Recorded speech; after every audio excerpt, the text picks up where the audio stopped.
Boa tarde, queridos irmãos, companheiros, mais uma vez reunidos neste momento especial de reflexão, de aprendizado e de trocas aí dessas vibrações benéficas, positivas, que estamos realizando neste momento. Então, que todos nós possamos encher o nosso coração de sentimentos benéficos, de sentimentos puros, para a gente poder trocar aí e enviá-los para os nossos queridos companheiros. Hoje, mais uma vez reunidos nessa tarde, vamos ter o nosso irmão José Fernando. Ele é lá do União e ele vai falar para a gente sobre mortes coletivas. Aí vai esclarecer muitas dúvidas que nós temos, né? Vai refletir conosco. Mas antes que eu convide o José Fernando, nós vamos fazer a nossa leitura e depois a nossa prece. E hoje eu escolhi aí do livro Fonte Viva, pelo Espírito Emmanuel, psicografia do Chico Xavier, o capítulo 59, Palavras da Vida Eterna. Tu tens as palavras da vida eterna. Simão Pedro, João, capítulo 6, versículo 68. Rodeiam-te as palavras em todas as fases da luta e em todos os ângulos do caminho. Frases respeitáveis que se referem aos teus deveres.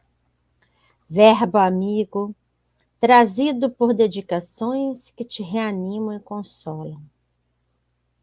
Opiniões acerca de assuntos que te não dizem respeito. Sugestões de variadas origens. Preleções valiosas. Discursos vazios que os teus ouvidos lançam ao vento. Palavras faladas, palavras escritas. Dentre as expressões verbalistas articuladas ou silenciosas, junto das quais a tua mente se desenvolve, encontrarás, porém, as palavras da vida eterna. Guarda teu coração à escuta.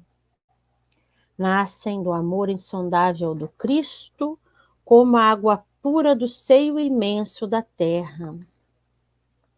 Muitas vezes te mantens despercebido e não lhes assinalas o aviso, o cântico, a lição e a beleza. Vigia no mundo, isolado a ti mesmo, para que lhes não percas o sabor e a claridade. Exortam-te a considerar a grandeza de Deus e a viver de conformidade com as suas leis. Referem-se ao planeta como sendo o nosso lar e à humanidade como sendo a nossa família. Revelam no amor o laço que nos une a todos. Indicam no trabalho o nosso roteiro de evolução e aperfeiçoamento. Descerram os horizontes divinos da vida e ensinam-nos a levantar os olhos para o mais alto e para o mais além. Palavras, palavras, palavras.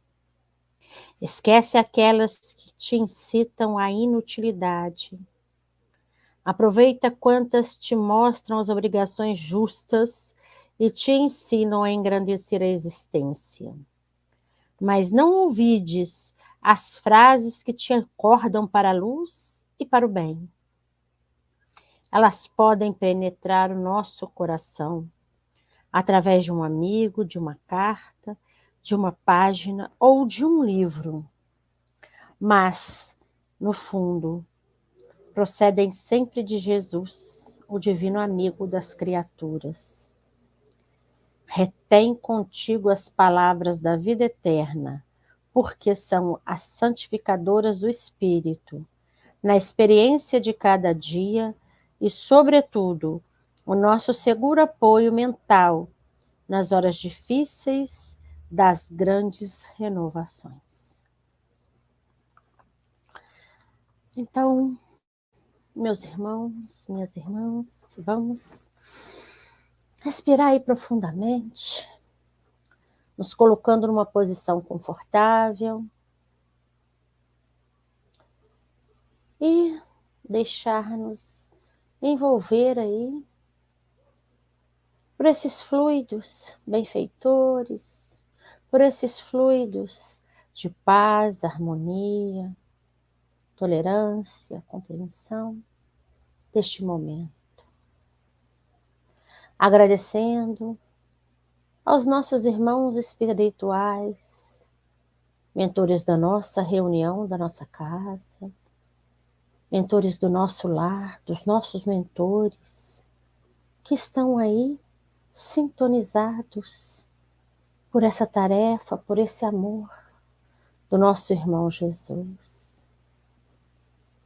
Que sejamos envolvidos na totalidade, enchendo os nossos corações de toda essa luz que nos é enviada.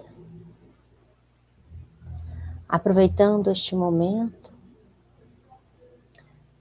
pedindo por todo aquele irmão, irmã, que sabemos que está passando por dificuldades, sejam elas quais forem, que eles possam se fortalecer na fé, para passarem com tolerância e resignação essas dores que nós temos que resgatar. Que estes aprendizados penetrem no nosso coração e na nossa consciência, nos transformando cada dia em espíritos melhores, nesta caminhada evolutiva, em direção do nosso Mestre Jesus, em direção ao Pai. Pedimos que o nosso irmão José Fernando seja envolvido por essas vibrações de paz e de luz. Que estes ensinamentos que vamos ter neste momento sejam bem compreendidos, bem entendidos, à luz da doutrina espírita. E que todos possamos juntos, unidos, vibrar pela nossa querida Terra, vibrar pelos corações sofridos, que estão próximos ou que estão distantes, para que caminhemos todos juntos rumo à regeneração. Gratidão a todos aqueles que nos envolvem com amor, com bondade, torcendo para o nosso progresso, torcendo para o nosso desenvolvimento moral. Que assim seja, graças a Deus. Bom, meus irmãos, então eu vou chamar o José Fernando, que vai dar início aí ao seu estudo e à sua reflexão. Então vamos prestar bastante atenção nesses ensinamentos. José Fernando, fique à vontade. Refletir sobre um tema que atual, infelizmente atual, que está trazendo para todos nós sofrimento, angústia, no que se refere às desencarnações coletivas neste momento, ocasionadas pela pandemia do coronavírus. Então, a nossa reflexão será sobre essas desencarnações coletivas. E nós vamos, então, compartilhar a nossa tela para aprofundarmos o nosso estudo, também de uma maneira não apenas áudio, mas também visual. E neste primeiro momento aqui, estamos observando um slide e nele nós vemos uma destruição causada pelo derramamento de lavas vulcânicas em uma cidade no interior da Itália, que causou transtornos, destruiu instalações, residências e causou também perdas de vida e muito sofrimento. Então, diante de um quadro deste, nós ficamos refletindo, mas por que objetivo teria uma destruição assim? E qual seria o propósito de Deus, Criador de todo o universo, permitir situações escabrosas como esta? E foi nestas interrogações que Kardec formulou essa questão aos espíritos. Ele perguntou: destruição é uma lei divina? No Livro dos Espíritos, analisando a questão 728, onde Kardec perguntou se é uma lei da natureza a destruição, os espíritos responderam que preciso é que tudo se destrua para renascer e se regenerar. Porque o que chamais destruição não passa de uma transformação que tem por fim a renovação e melhoria dos seres vivos. Destacam-se aí duas palavras e elas nos trazem um conforto, um consolo, porque a destruição é, na realidade, o objetivo dela é causar uma transformação para a melhoria dos seres vivos, de espíritos, animais e todas as situações. E nós vemos que estas destruições, elas sempre ocorreram em toda a humanidade. A Terra passou por ciclos de destruições contínuos, em que seres vivos eram destruídos para renovarem-se e surgirem outros seres mais aprimorados. E então, até mesmo a teoria da evolução explica a necessidade deste sacrifício para que se melhore uma geração após a outra. Então, intrinsecamente, a destruição ela é feita para trazer, ocasionar a oportunidade de evolução das coisas e dos seres. Então, nesta conjuntura de destruição, nos vem à mente uma frase dita, cunhada pelo químico francês muito conhecido das nossas escolas, Antoine Lavoisier. Lavoisier foi um cientista, um estadista, uma criatura de uma inteligência muito acima do normal. Era profundo conhecedor do direito, das ciências econômicas, das ciências da agricultura e até mesmo da administração pública.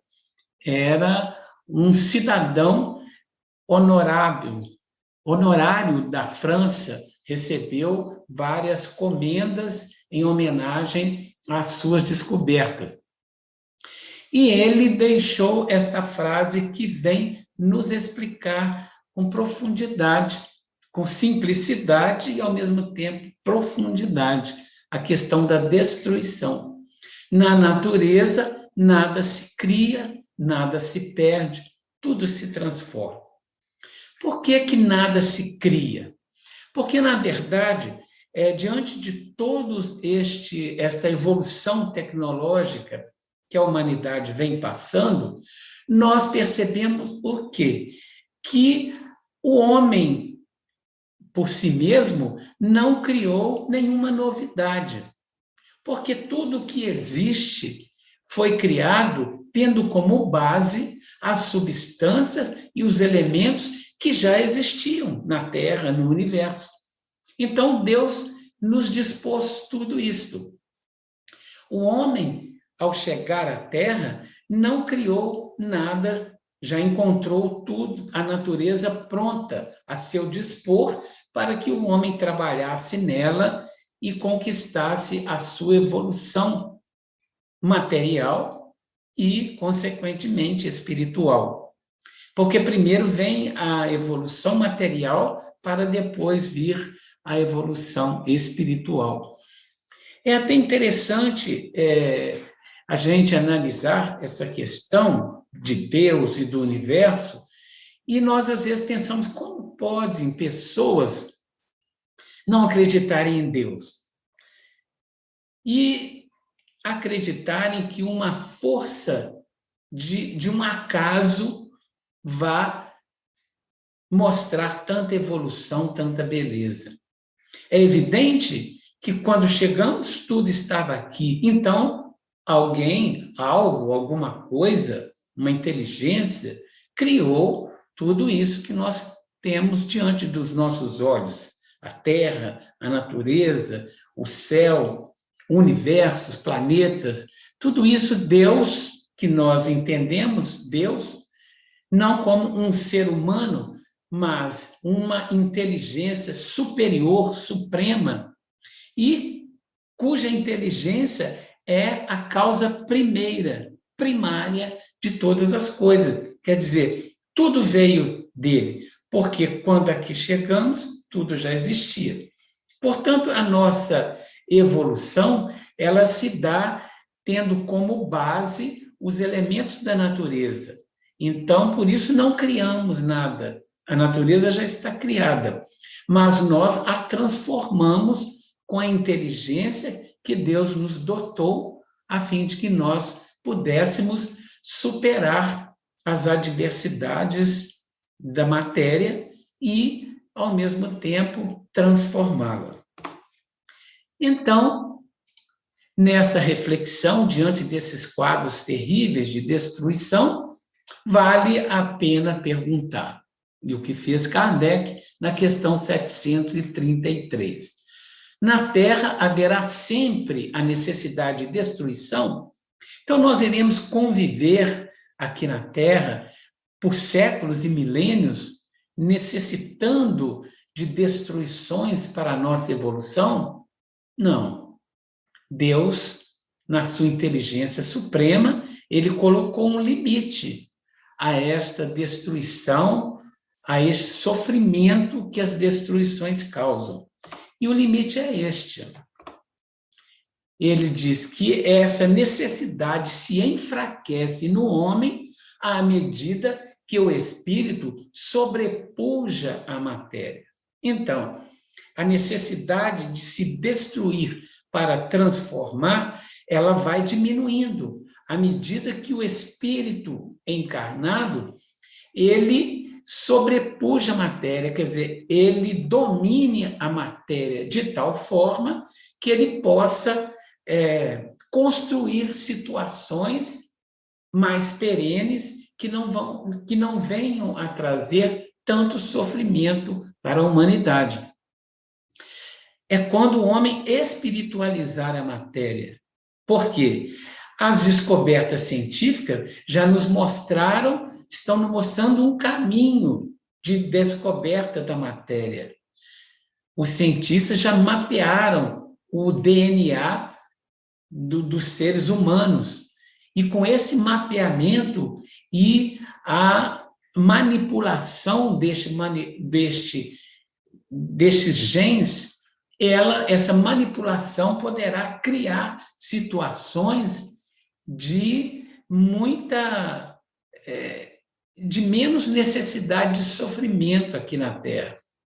Haja vista que a ciência já deu um grande passo na evolução, onde os médicos já conseguem operar, realizar uma cirurgia em um feto, antes que ele venha à luz, ali já eliminando uma possível doença que este feto, ao se tornar um ser humano, poderia ter.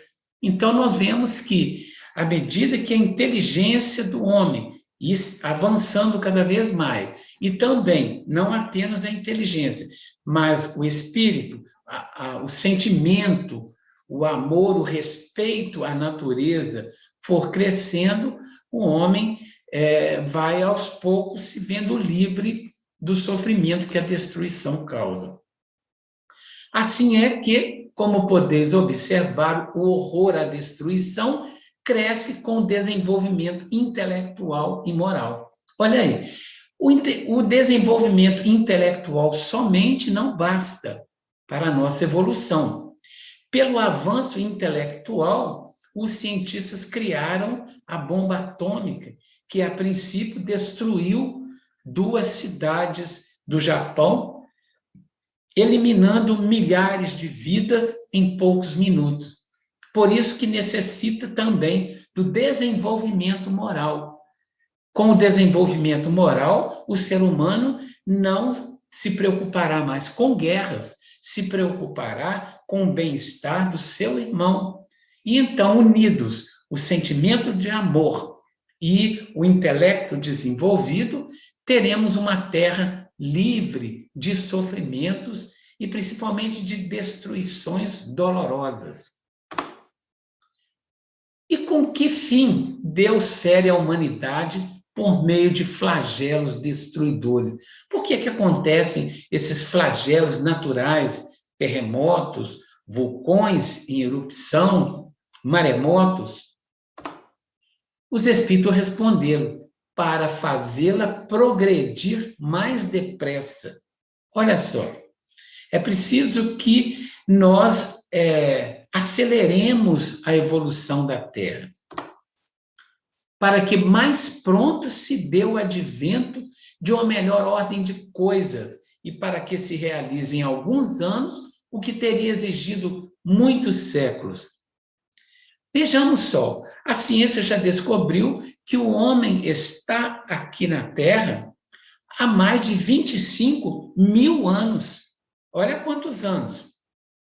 Nas recentes descobertas em uma cidade do sul da França, de uma gruta, descobriu-se lá nessa gruta desenhos realizados por pessoas que viveram pela medida do carbono 14, verificou-se que ali já houve vida, pessoas estiveram ali há mais de 20 mil anos. E eles retrataram naquelas cavernas os costumes da sociedade aos quais participavam. E eram costumes bastante semelhantes aos nossos. E eles usavam técnicas de pintura na caverna tão importantes quanto técnicas que ainda são utilizadas até hoje. Então, a gente vê que a humanidade evoluiu muito pouco nestes anos. E nós percebemos o quê? Que depois da Segunda Guerra, há 76 anos já passados, nestes 76 anos, a humanidade deu um salto evolutivo grande. Muitas coisas se descobriu depois. Há 70 anos não se existiam maravilhas da tecnologia como nós temos hoje. Então, a humanidade está começando a acelerar o seu processo evolutivo, já que nós estamos neste momento de transição planetária, nós já estamos percebendo essa situação. O tempo está passando com rapidez e os fenômenos ocorrem a todo instante, tudo muda em todo momento, nos incentivando, nos impulsionando a progredir, muitas vezes até à força, né? Até contra a nossa vontade. E aí nós vemos Jesus. O que Jesus tem a ver com essa situação de destruição em que vivenciamos agora?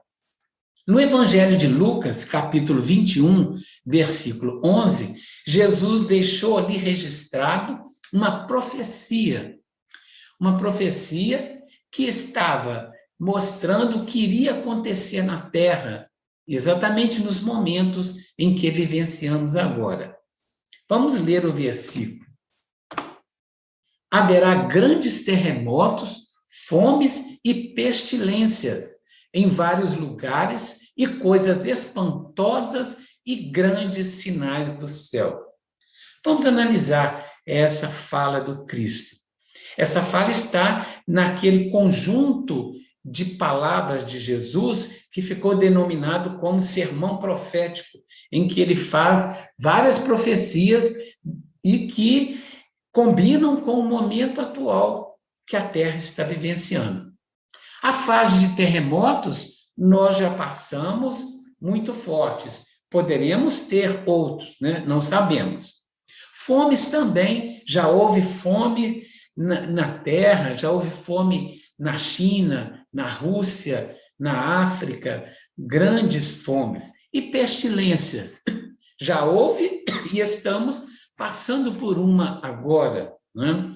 Estamos vivenciando a pandemia do coronavírus, este vírus mortal que tem tirado o sono de todos nós. E as coisas espantosas e grandes sinais do céu, este aí nós estamos esperando, né?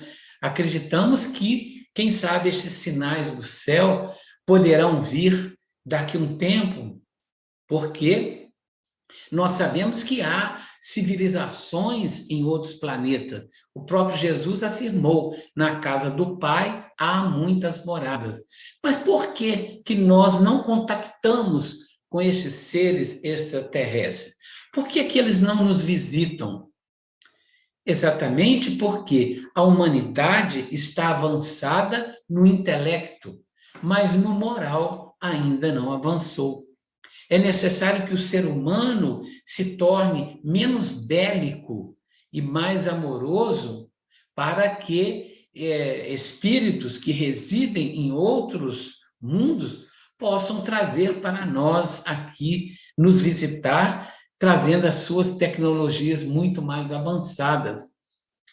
Mas como fazer isto agora? Imaginemos que se surgisse um extraterrestre trazendo uma tecnologia avançada. O que os homens de atualmente fariam com essa tecnologia? A primeira ideia deles, dos que governam os países, seria aproveitar a tecnologia para reforçar a sua segurança militar e também para quê?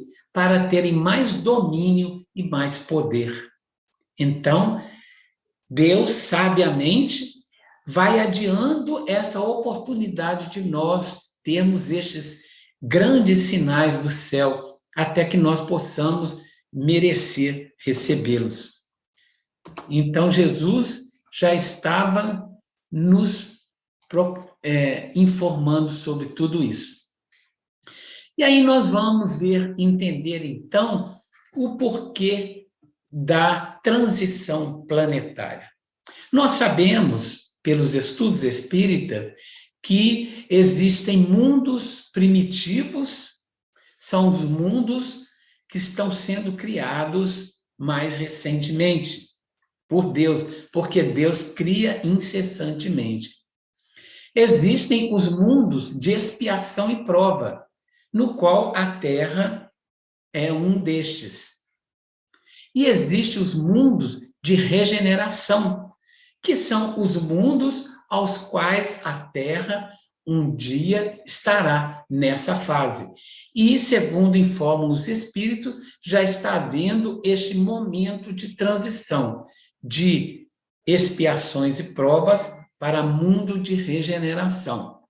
E depois dos mundos de regeneração, ainda existem os mundos felizes, onde só predomina o bem, o amor. Não existe dor, não existe sofrimento. Então, nós estamos nessa fase de transição, de um mundo de sofrimento para um mundo de relativa felicidade. E por que Kardec colocou na Gênesis esse título, A Geração Nova, lá no capítulo 17?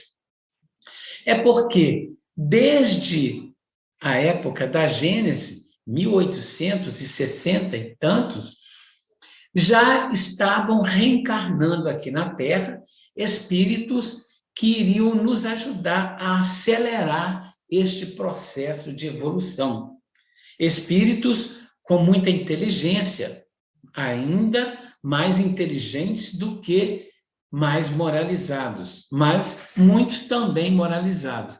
E essa geração nova, então, ela está surgindo. E para que ela surja, é preciso que se destrua a geração antiga, a geração mais velha, e onde tem todos tido a oportunidade de muitos se transferirem para outras paragens.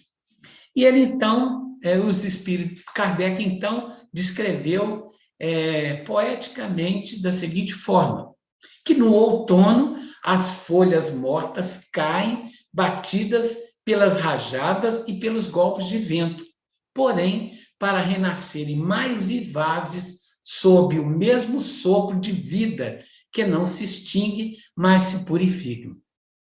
Ele fez uma analogia com o clima, não é? Nós sabemos que no outono as folhas das árvores, elas murcham e elas caem e são levadas ao longe pelas rajadas e golpes de vento.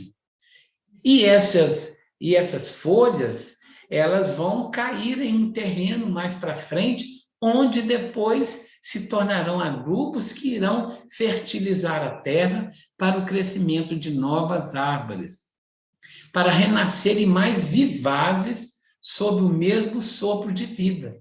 E nós sabemos que, passado o outono e o inverno, quando chega a primavera, as folhas já ressurgiram verdes, floridas, né? E mais vivazes e mais belas. E ele, então, explica, os flagelos destroem o corpo, não o espírito. Os flagelos ativam o movimento de vai e vem entre o mundo físico e o mundo espiritual. É o que estamos presenciando agora, não é? Quantas criaturas desencarnando ao mesmo tempo, juntas, em coletividade. É o vai e vem entre o mundo físico e o mundo espiritual. É um aceleramento desta situação. Na história da humanidade, as grandes crises sociais se seguiu uma era de progresso. Olha só, como o próprio exemplo da Segunda Guerra Mundial nos traz. Durante a Segunda Guerra, de 1939 a 1945, as potências em guerra se esforçaram para construir armas cada vez mais poderosas para se defenderem e atacarem os seus inimigos. E nessa luta para construir, os cientistas descobriram a bomba atômica, que a princípio teve essa função destruidora. Destruiu 2 cidades do Japão, Hiroshima e Nagasaki, matando milhares de pessoas em poucos minutos.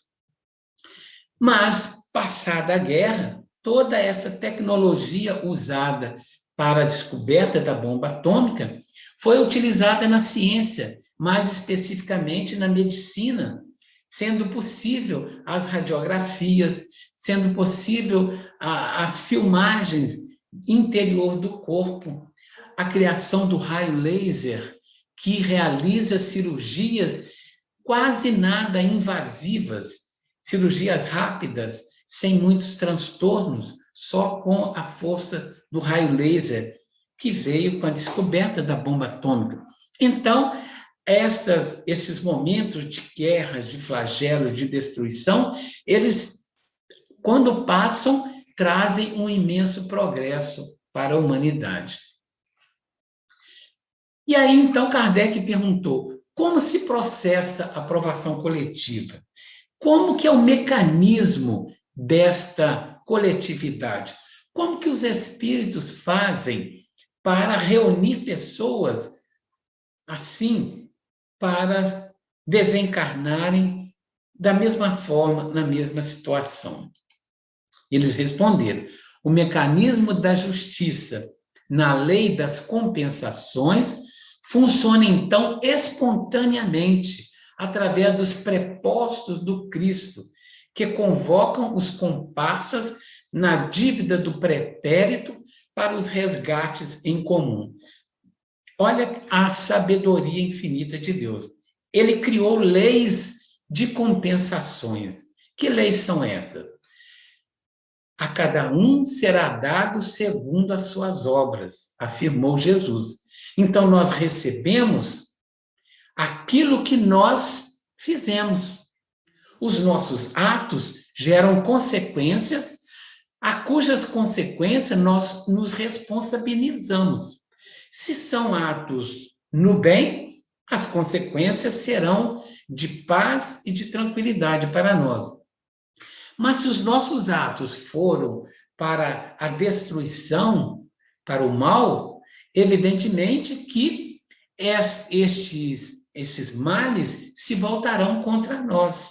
Então, nas leis das compensações, nós teremos que compensar a harmonia do universo que nós tisnamos. Nós desequilibramos a harmonia universal do bem e da paz com nossos atos negativos. Então, nós temos que compensar e reharmonizar depois. Podemos fazer isso com o amor, através do amor, mas se não fizermos com o amor, infelizmente, faremos com o sofrimento. Então, por esta razão, muitas vezes intitulais doloroso acaso às circunstâncias que reúnem as criaturas mais díspares, mais diferentes, no mesmo acidente que lhes ocasiona a morte do corpo físico, ou as mais variadas mutilações no quadro dos seus compromissos individuais. Nós recordamos há pouco tempo várias quedas de aviões superlotados, 300, 400 pessoas, todas morrendo ali, caindo no mar ou caindo em terra. E aí a gente fica pensando, como que pode isso? E pessoas de diversos países do mundo que nem se conheciam foram reunidas ali por essas leis da compensação e tiveram que morrer naquelas circunstâncias terríveis. Agora, teve outras que não passaram por isso. Muitos adquiriram passagem naquele voo, mas, por um motivo ou outro, deixaram de ir. Outros, nós vimos nas reportagens, perderam a hora por causa do trânsito engarrafado. Então, nós vemos que só desencarnou ali, naquele acidente, quem necessitava passar por aquela situação, né? E o livro Cartas e Crônicas de Psicografia do Chico Xavier, ditado pelo espírito Humberto de Campos, lá no capítulo 6º, intitulado Tragédia no Circo, nós vamos ver com bastante objetividade como que funciona este mecanismo de compensações. Temos aqui uma imagem do Coliseu Romano. Era um local onde milhares de cristãos foram brutalmente devorados pelas feras em tardes festivas para a população romana assistir. Mas o fato que nós vamos narrar não aconteceu exatamente aí no Coliseu Romano. Ele aconteceu na cidade de Lyon, na França. no Théâtre Gallo-Romain. Essa cidade, Lyon, na França, que também é a cidade natal de Allan Kardec, no tempo, lá nos primeiros séculos do cristianismo, ela foi dominada pelos romanos. Toda aquela região da França se chamava Gália, e ela foi invadida pelos romanos, que dominaram durante muitos anos, restando até hoje ruínas, inclusive deste mesmo teatro ao ar livre, né, onde aconteceu o caso narrado por Humberto de Campos.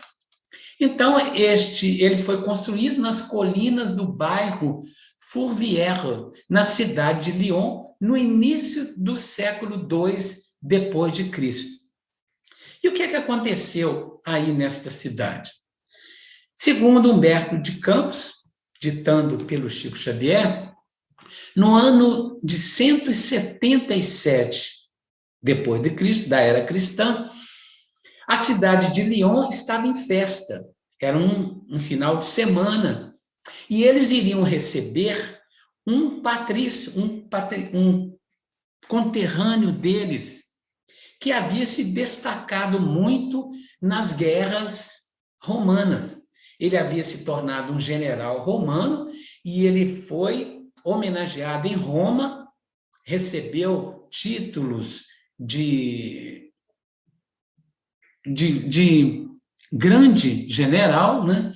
E ele, então, iria, agora aposentado, retornar para a sua cidade de Lyon para terminar os seus dias, seus anos de vida na cidade de Lyon. E como ele era muito famoso naquela época, as grandes celebridades eram os generais que venciam batalhas. Ele iria ser recebido na cidade em grande pompa, em uma festa esplendorosa. E na véspera se reuniu na prefeitura dessa cidade, de Lyon, um grupo de pessoas, mais ou menos 1.000 pessoas, que estavam se responsabilizando para promover essa festa. E lá, então, eles começaram a pedir sugestões. O que é que eles fariam para homenagear este grande herói? Alguns sugeriram os gladiadores. Então, ficou acertado que haveria lutas de gladiadores. Outros sugeriram danças e bailarinas, e também sugeriram. No meio daquela multidão de 1.000 pessoas, alguém gritou um grito terrível: cristãos às feras! E todos aplaudiram a ideia. Mas teve um que pensou, mas isso não vai ser nada muito inédito, porque em Roma eles já estão fazendo isso. Como que nós vamos fazer então? Aí pensaram e meditaram e chegaram a uma conclusão, a uma terrível conclusão. Decidiram ali saírem todos depois daquela reunião e durante a noite invadir as casas dos cristãos e aprisionarem mulheres, crianças e velhos, levando para a prisão para que eles fossem ser devorados por feras na arena. Só que eles ainda acrescentaram um detalhe.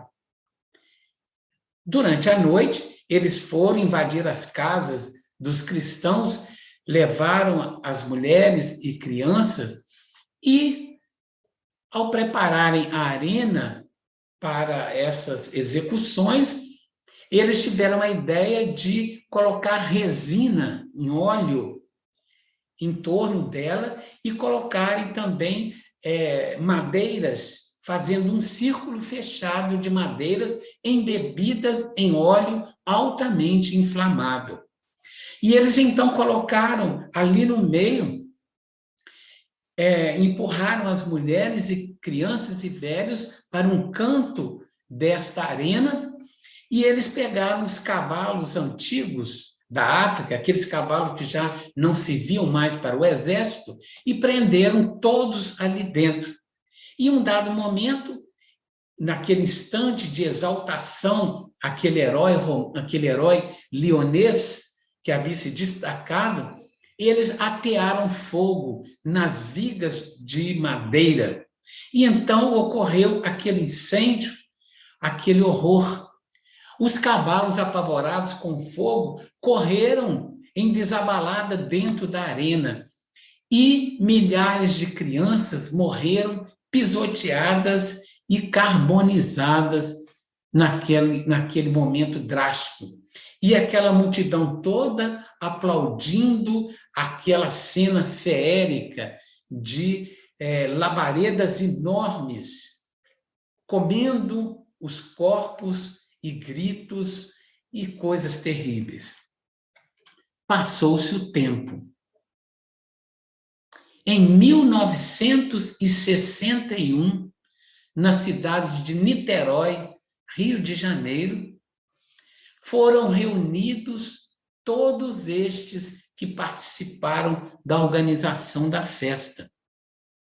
E, naquele dia, Niterói iria receber o Gran Circo norte-americano, uma semana antes do Natal, no dia 17 de dezembro.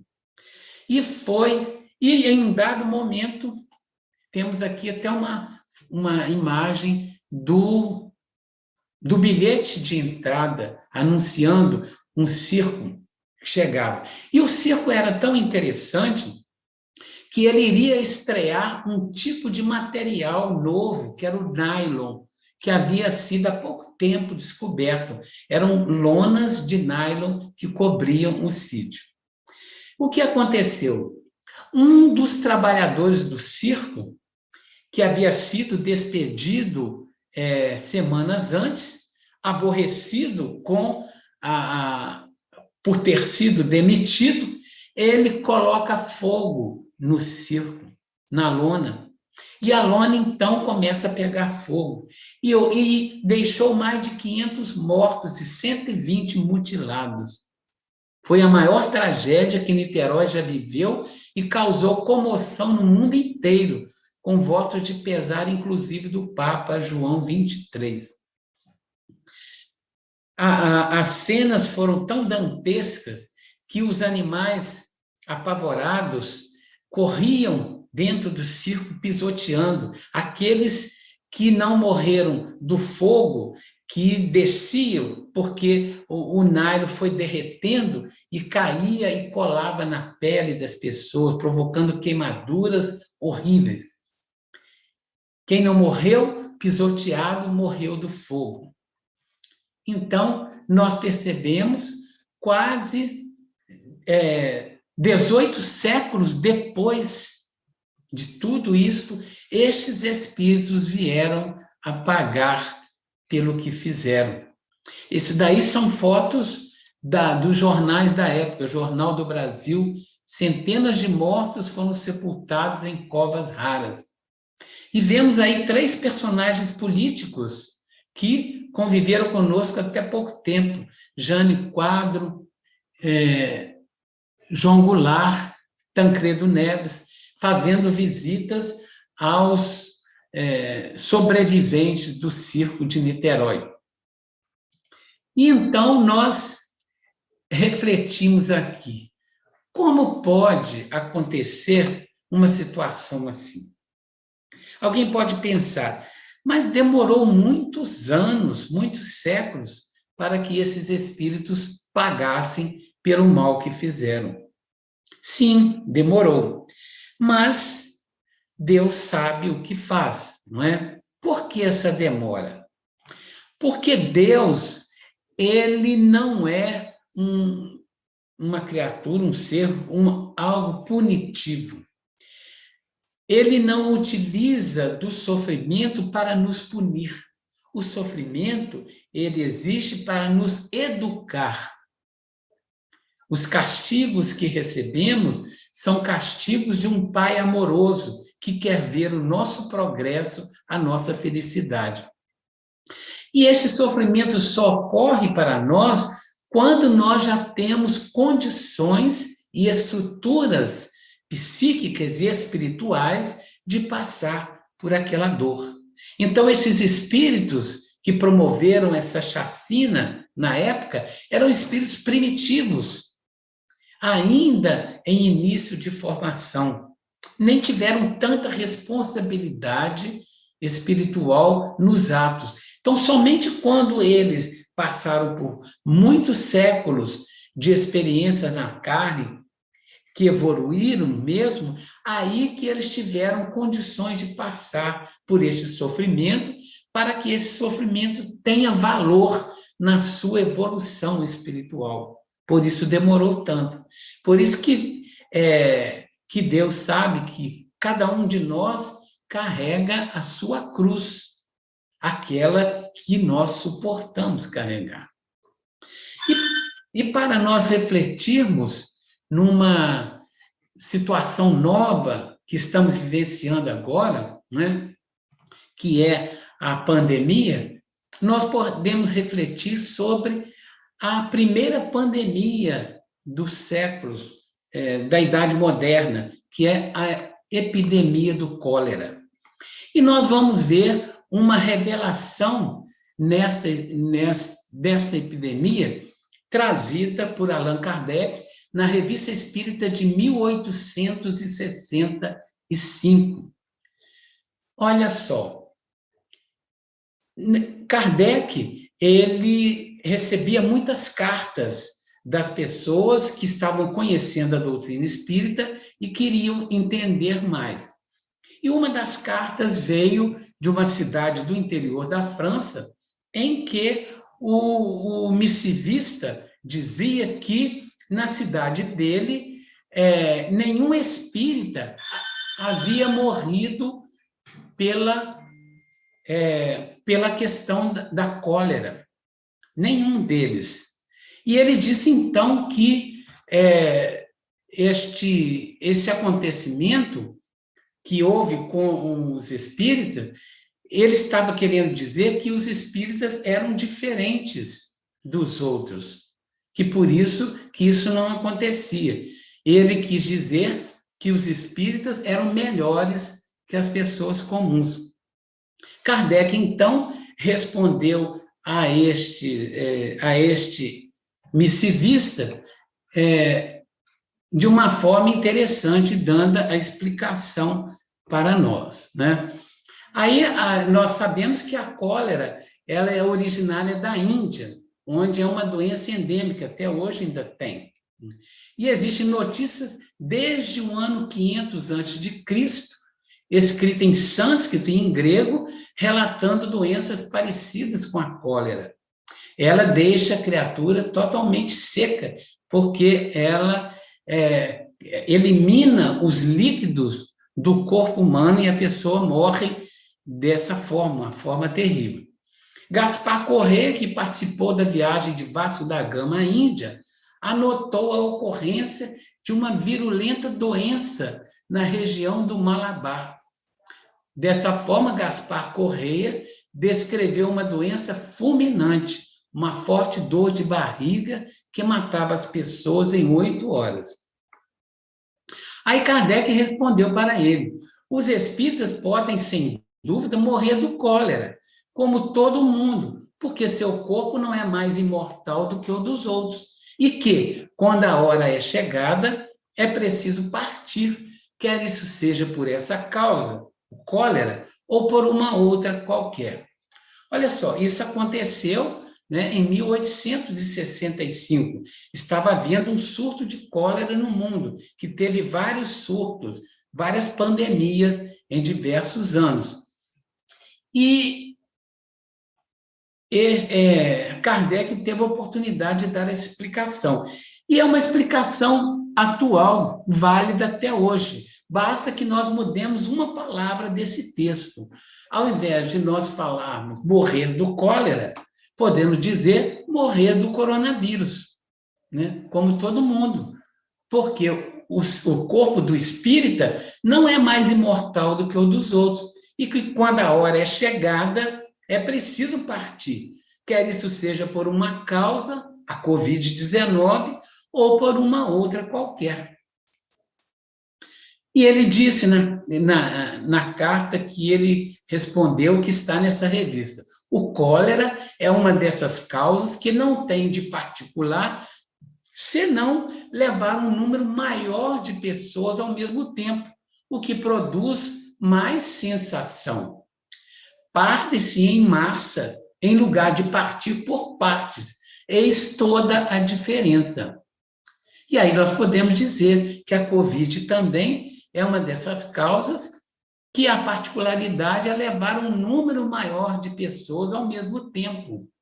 E isso causa esse temor, causa essa impressão ruim, porque muitos desencarnam ao mesmo tempo.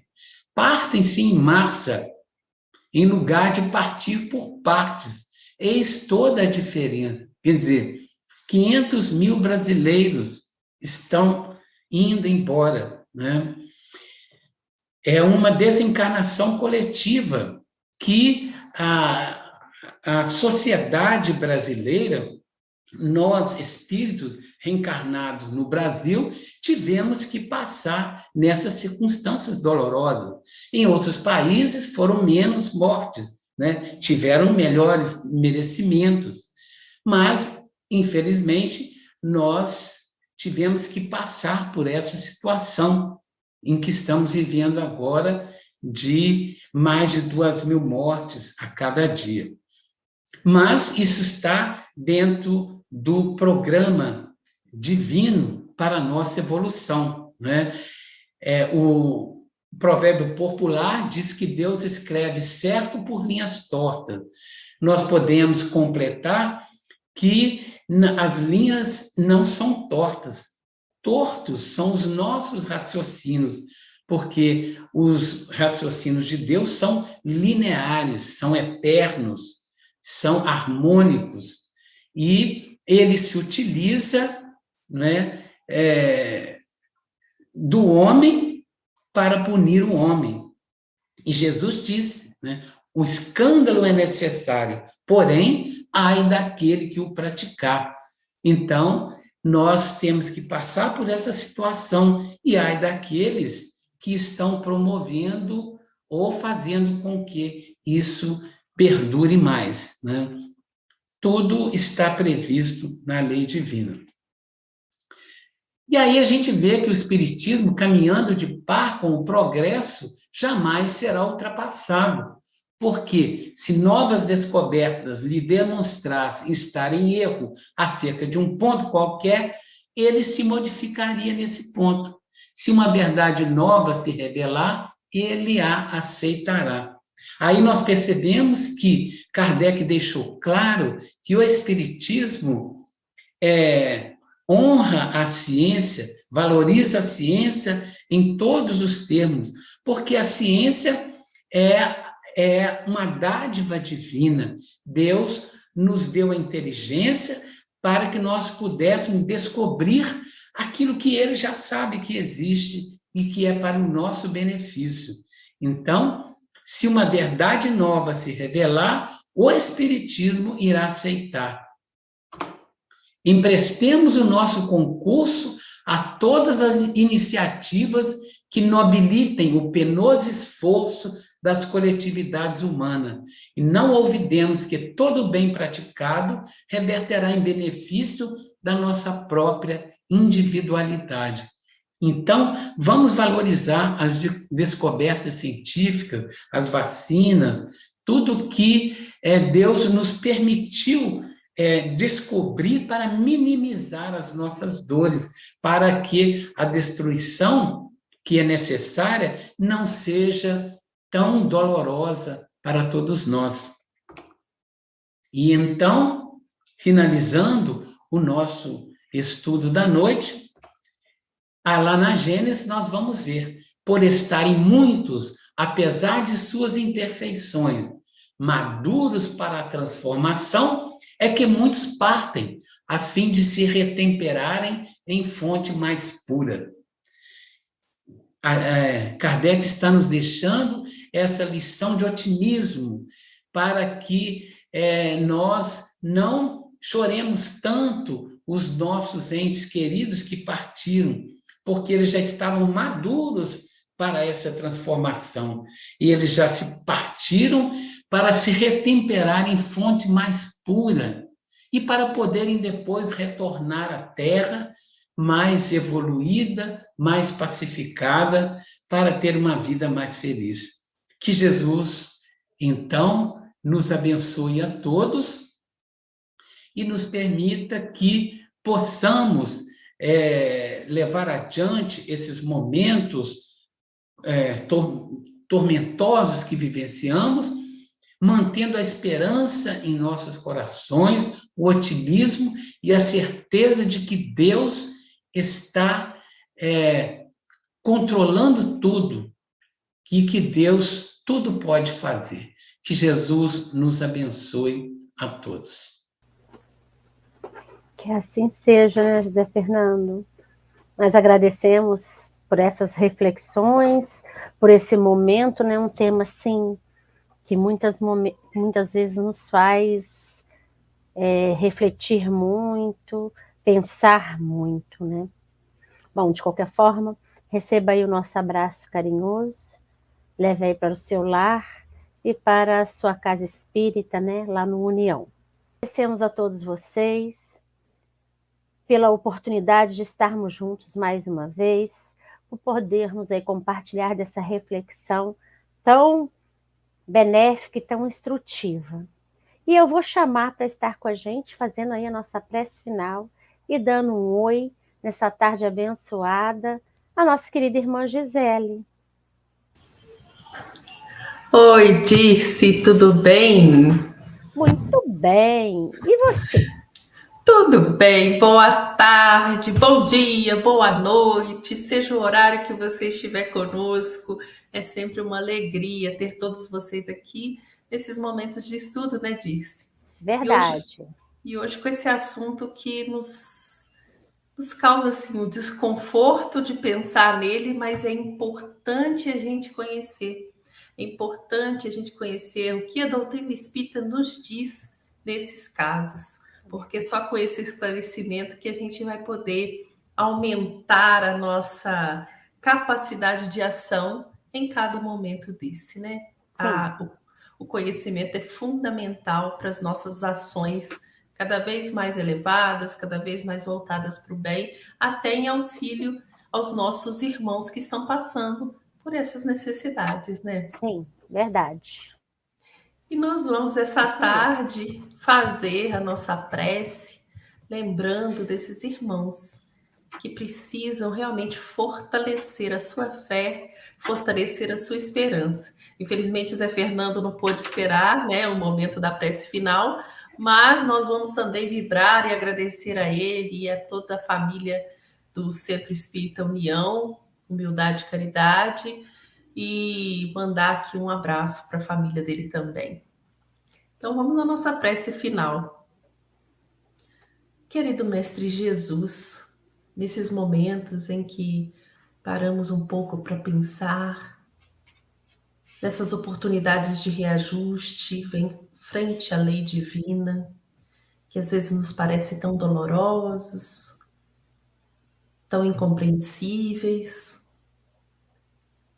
mas queremos, Mestre, dizer que sabemos que tudo é justo, organizado, harmonioso, nas leis de Deus. Tudo está certo, tudo é para o nosso bem maior, mesmo que ainda não compreendamos tão bem. Por isso, Mestre querido, pedimos nesse momento que todos nós que estamos passando por algum desafio, alguma dificuldade perante aos fatos da vida, possamos nos encontrar mais fortalecidos, mais esperançosos, mais conscientizados frente a essas questões, a esses fatos, a esses momentos que estamos vivendo. Que possamos, através do conhecimento espírita, nos tornar mais responsáveis e mais fraternos, sabendo que nossas preces podem alcançar corações de irmãos tão necessitados quanto nós, de um refazimento, de um fortalecimento. Pedimos, Mestre, que as nossas vibrações que produzimos nessa tarde cheguem a todos os lares e a todos os corações sedentos de um amparo e de um consolo. Que se sintam fortalecidos, que sintam seus corações acalmados, que sintam seus corpos físicos harmonizados e que sintam, sobretudo, a presença de Ti, ó Mestre querido, junto a eles.